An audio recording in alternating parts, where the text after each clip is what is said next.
శ్రీమాత్రే నమః. అందరికీ నమస్కారం అండి. ఈ వీడియోలో ఈ రోజు పంచాంగ వివరాలతో పాటు ఎటువంటి విధి విధానాలు పాటించాలి అనేది తెలుసుకుందాం. 2026 ఆగస్టు 16 ఆదివారం పంచాంగం.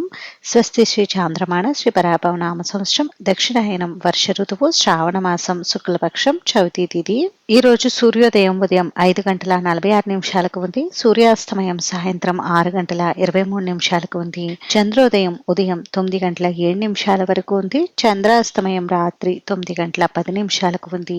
ఈ రోజు చవితి తిథి ఉత్తర నక్షత్రం ఉందండి. చవితి తిథి రాత్రి 6:54 వరకు ఉంది. తదుపరి పంచమి తిథి వస్తుంది. ఉత్తర నక్షత్రం ఉదయం 6:26 వరకు ఉంది. తదుపరి హస్త నక్షత్రం వస్తుంది. యోగం సిద్ధం ఉదయం 9:10 వరకు ఉంది. తదుపరి సాధ్యం కరణం వనిజ ఉదయం 7:16 వరకు ఉంది. తదుపరి భద్ర రాత్రి 7 వరకు ఉంది. తదుపరి భవ.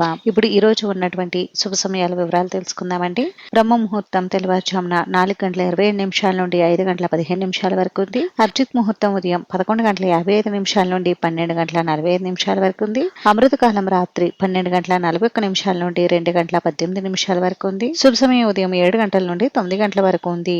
ఇప్పుడు ఈ రోజు ఉన్నటువంటి అశుభ సమయాల వివరాలు తెలుసుకుందాం. వజ్ర మధ్యాహ్నం 3 గంటల నుండి 4:37 వరకు. దుర్ముహూర్తం సాయంత్రం 4:47 నుండి 5:39 వరకు ఉంది. రాహుకాలం సాయంత్రం 4:30 నుండి 6 గంటల వరకు.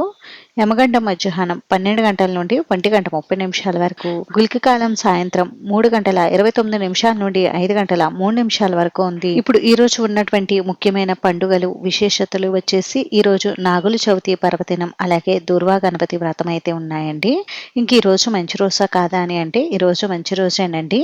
పంచాంగం ప్రకారం ముఖ్యంగా ఈ రోజు గృహారంభం, గృహప్రవేశం, వివాహం, అన్నప్రాసన, చిన్నపిల్లలను ఉయ్యాల్లో వేయడానికి, బారసాల, సీమంతం, అద్దెలు మారుటకు అనుకూలంగా ఉంది. ఇదండి ఈ రోజు పంచాంగ వివరాలు. అయితే ఇప్పుడు ఈ రోజు ఎటువంటి విధి విధానాలు పాటించాలనేది తెలుసుకుందాం. ఈ రోజు మనకి తిథివార ప్రకారం చూస్తే ఈ రోజు చవితి తిథి ఆదివారం కావడంతో సూర్య భగవానుడి ఆరాధనకు, గణపతి ఇంకా సుబ్రహ్మణ్యేశ్వర స్వామి శివారాధన, నాగదేవతల ఆరాధనకు అనుకూలంగా ఉంది.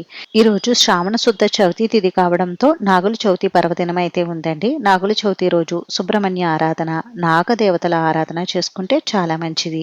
అలా కుదరని పక్షంలో శివారాధన కానీ సుబ్రహ్మణ్యేశ్వర స్వామి వారి ఆరాధన కానీ చేసుకోండి. ఈ వీడియో మీకు నచ్చితే ప్లీజ్ లైక్ చేసి, షేర్ చేసి, సబ్స్క్రైబ్ చేసుకోండి.